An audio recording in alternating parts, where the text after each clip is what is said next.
Hi again, folks. Out of all the stuff that I got from my Uncle Paul's, there's a lot of the things that I'm really upset that I never got the rest of. And this is certainly one of them. This amplifier that's made in Kent here. It's an amplifier that I don't have the preamp for. They were all there at my Uncle Paul's, but unfortunately the dealers got them all before me. I think he had about 7 of these. 7 of these power amps, and I think, well, a good few of the preamps. Certainly enough to make a real nice system with, you know, 2 of these power amps and 2 of the preamps to make a nice system, you know, wouldn't it? Anyway, I want to, because now I don't have the preamp, and because I've only got the 1 power amp, obviously to get stereo, like I say, you'd need 2 power amps and 2 preamps. Because I can't do that, I'm going to sell this. But I need to know whether it's working or not. Now, it has a big multi-plug, what looks like a valve plug there, but that would have gone to its preamp, of course. You can even see it says that. I can remember actually having a look at it, you see, when it were there as well. Now notice that there's no on and off switch, no volume, no bass, no treble. There won't be, because they all need to be on the preamp. So what will be going on here is, it's quite a simple, well, I won't say simple, I couldn't design it, but mains will come in through exhibit F, output, sorry, mains there. So on that plug there, we have to find a plug to suit that, and it's mains, okay? And then we feed it with audio input actually at the preamp stage. The preamp would give it, the preamp would have the inputs on, so we have to give it input there. But there's no on and off switch, of course, and that's because the on and off switch, the volume, bass and treble would have been on the preamp. So here, you know, I'm not so sure whether this will just come straight on. You know, we've got the mains transformer in there, the audio output transformer, usual carry on, and then we've got a parallel pair, sorry, a push-pull pair of EL84s. I think there's a driver stage here, and maybe a phase splitter. I'm not so sure, but as you can see, it all looks original capacitors and what have you. So I'm going to wake it up on my Variac. And I've gone and got some bulbs today. It's really difficult to get proper original bulbs in our country, in England. They all want to sell us safety bulbs like them. I'm sure you have them all the way around the globe now. But there's certain things that you can't do with them, and one of them is allowing it to work as what I'm doing. I can't remember who it were that wrote in on my previous video regarding this ballast type idea, in a way, like a ballast current damping in it. But someone wrote as well, don't forget to mention about the current limiting, in a way, because of the amperage it takes to actually drive the bulb. And obviously if it got so much current demand, the bulb would just glow so bright you'd either blow it or whatever, you know, where it can only pull so much current out across that filament, you see. So in a way it's a little bit like a protection fuse in a way, but it also allows me to see what's going on. Really, I like an amp meter myself, but today we're coupled up to an AC. We're going to be coupled up to an AC voltmeter, okay? And when it goes right over to about, you can see where it says there 30, can you? Sorry, 20. Can you see where it says 20 there? Or on the second scale down? Well, that'll represent 200 volts. 200 volts, so in the middle of that, about 230, right? I'm going to creep it up bit by bit. Now, I'm not going to put any speaker on at first, and that's because I'm quite sure it won't turn on. It won't turn on because it'll need an on and off command. At this, I'll put money on it. Do you want to have a look underneath there? I don't know just which pin's doing what. Obviously the screen cable's the audio. The centre conductor there will be where the preamp delivers its audio back down, and the brown and the white and what have you here. I'm not too sure what they'll be doing, but we can meter check them. But I will suspect that it won't even power up at all until we suss out what's going on them other wires. We've got earth connection and audio in. That's really all it needs. The other connections need to power the preamp, so these wires I'll have to tell the preamp, give the preamp some high tension, etc. Some HT. Anyway, so I'll find the mains plug, and I don't have to look no further, because I have a piece of equipment that uses the same. That's what they used to use in old days in British amps and stuff, a lovely little plug. Anyway, I'll just plug that straight into there. Got loads of stuff to play with from my Uncle Paul's. It's unreal.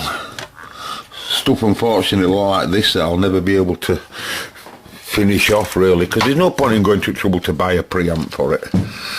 What do you think I am, Rockefeller? Right, that's switched off. And you know, price of house stuff today, I got it because it was my uncle's, but I can't afford to buy it. Right, so we've got a power lead there. Ease off. I'm going to put mains to that now. So I've got mains to the variac. He's switched on. I believe he won't power up, like I say, but I'll bring him down a bit, please, so we can look at heaters. If there's don't be trapping that wire. I'm going to shaz it like that, if you don't mind. Thank you. Oh, that one. Okay, so now just move this light out of the way so we can see some glow on this bulb. Because if I do see any glow on there, remember, there's current being demanded. Remember, if this was open circuit, that mains transformer, and this animal were dead, let's just say, that bulb will never glow. Because there's no current being demanded, so the bulb is only going to glow when there's current being demanded. So I suspect that this will be naturally off. So variac's at 0, variac supplies on. I think he'll be off, like I say. But I'm just going to wind this up first of all, and no, we'll have a look at the variac meter of the volts that I'm putting in. Okay, so I don't know what's that there. About, I don't know, I can't see from here. It's about 50 volts. That's 50 volts. It's about 50 volts. Now looking at the bulb, I see nothing on the bulb. And of course I see nothing on the heaters of any description. I'm going to come up a bit more now. I'm going to come up to about a 1er. Okay, that's about a 1er. I see nothing on the bulb whatsoever, and no heaters, as I suspect, because something needs to turn it on, folks, but we'll be sure because we'll wind it out. Okay, so we're creeping up more. Let's go right up, because I'm sure I know what's happening. Okay, aye, we've got a little bit of a glare. There must be something going on. We've got a little bit of a glare. You don't know whether you can see that. Can you do? Yeah, you can see it now, can't you? Oh, what's going on?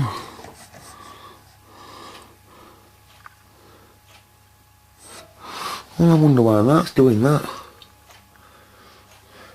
How can it get the on signal? I'm going to turn the workshop lights off, folks. Stand by. Stand by. More bloody lights and Frankenstein's. Okay, that's my bulb there. But we don't see no, you don't see no there. Oh, I do. I see the slightest, there's the slightest of an heater. Oh, they're so slight, all of them. I can see all of them, they're all. You can manage just be able to make them out, you can there. You can see that, can you? Well, how was that? Well, I'm going to have to put the light on and investigate this. Right. So, I'll get back to you, okay? Okay, folks, I'm investigating, and I can't really, you know, I'm going to have to get some paperwork But something that's interesting here is I can see on the underneath of this transformer here, someone's wrote on heater. They haven't wrote on heater spelt correctly, but that's the abbreviation for heater, and at 4 volts, right, or at 3.4 volts. But it looks like something similar to that, doesn't it? Is it 3.4 volts or heater at 4V? I think so. That might explain why the heaters were very dim, because the current didn't look reasonable, right? Now then, I've got a speaker plugged up to it this time, and we're going to run into these speakers down here, right? Oh, this particular one here, right, just going to run into that speaker, just so that we might be aware of any crackling or out like that. Or I don't think it's... can't understand how this works. I'll tell you for why, because when I follow this... When I follow the white and the blue connection, sorry, the brown and the white, they just go to this master preset control here, which is audio preset in, you know, the preamp's power, the power amp's input, the slave's input, if you like. The red wire is the only one that looks like something that could possibly be to do with supplying the power amp. Sorry, supplying the preamp, i.e. the red one back there, because the other one's just ground and an audio in. So anyway, I'm going to power it back up again. Bring that back down.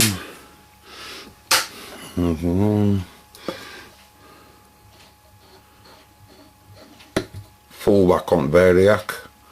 That's full whack on variac, so that with the current demand that you're seeing. Voltage will be a little bit lower because of the bulb.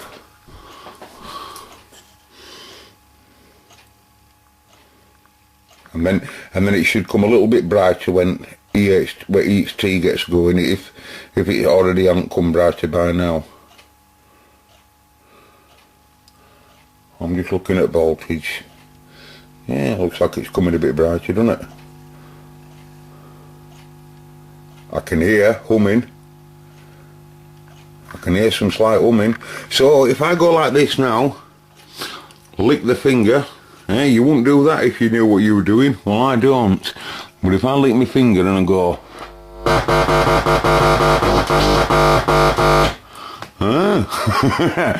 That's an alive amplifier. If we were to give that some audio, it would obviously be alive. It's making that speaker roll. The lamp's going at the nice brightness. Strange that the heaters are running on it. I think they run at 6 volt on an EL84. Unless someone just wrote that on, by the way, 4 volt. I haven't read 4 volt. It's just that the heaters do appear to be quite dim, don't they? But I think I could say that it were working. Shall I inject a signal in from my cornea? Shall we inject a tone in? Stand by then. Okay, back again. Voltage is obviously going to be a bit low, folks. Right, that's Paul's clock, by the way, out of the workshop. I think it's got to live in here now. If you notice in the video, it were in his workshop, I believe, on top of one of the radios on left hand side. It'll have to stay here now, will that? That's in the evening, by the way. Okay, it's been running for 5 minutes. Now remember, the probe is capacitively coupled, so I've just clamped directly onto its audio input there. Got Marconi working its audio generator, coming out of its audio output here. And my current's looking smashing. And I'll dial some input in now. I'm 1 kilohertz tone with 0 millivolts. 0 millivolts.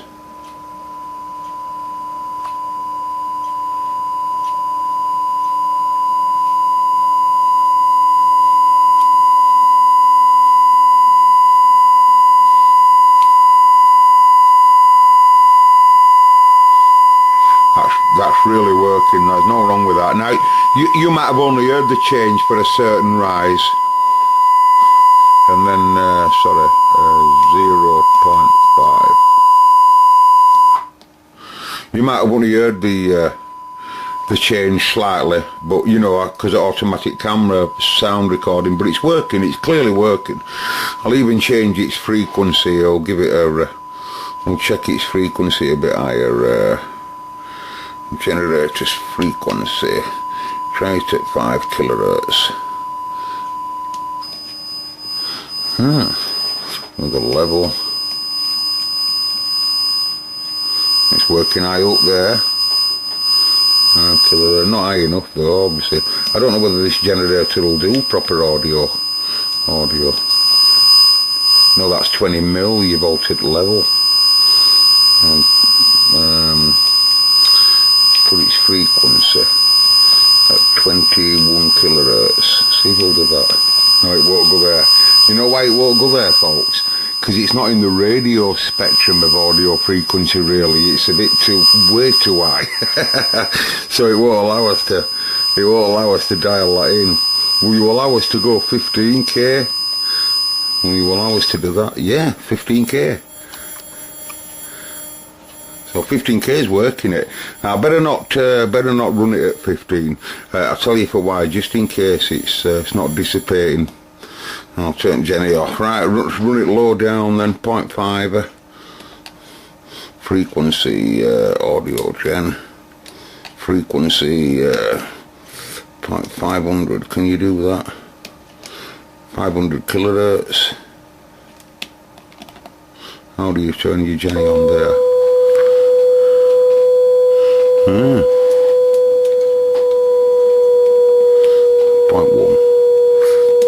Yeah, 0.1.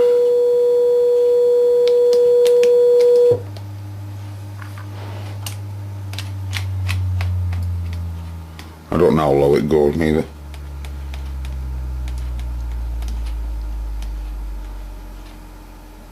It only goes into bass, doesn't it? Right, it's going low now. Watch me set a level, 20 millivolt. Let's get it a bit higher.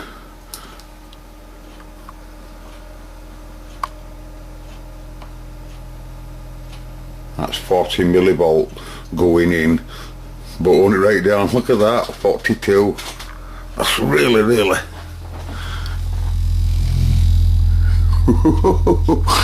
I once blew a pair of what they call it, so you know, doing that Wharfdale diamonds,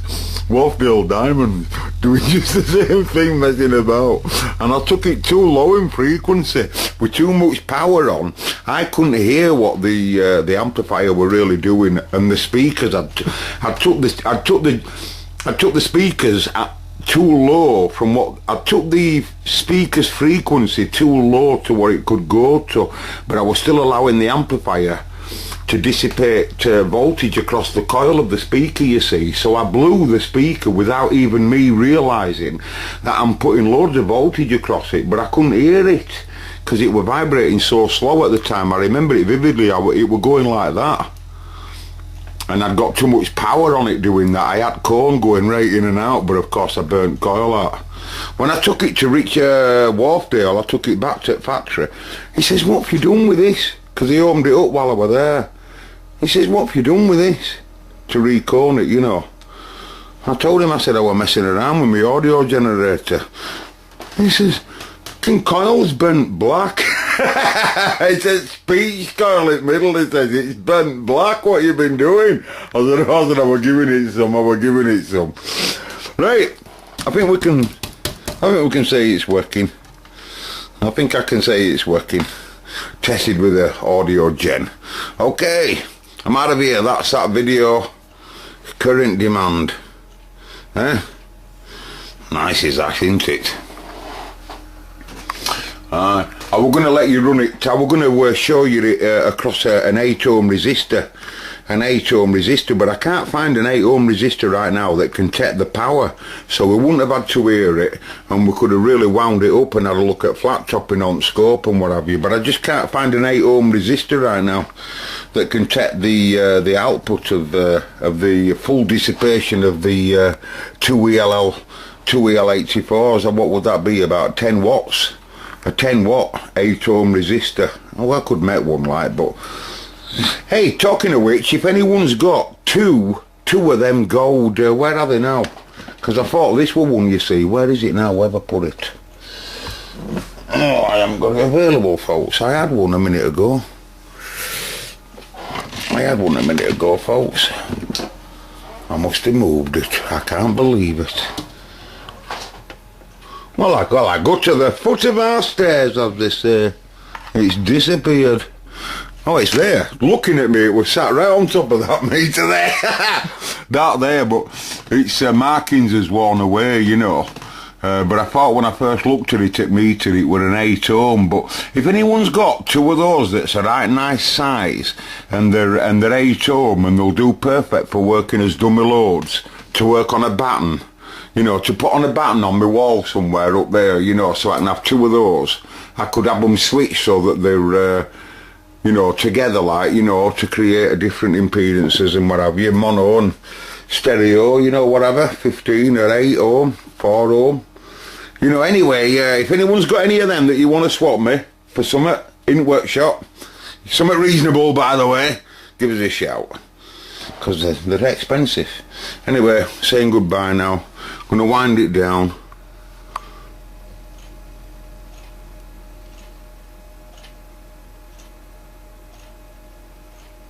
It's gone now, isn't it? See you later, folks. I'm gone.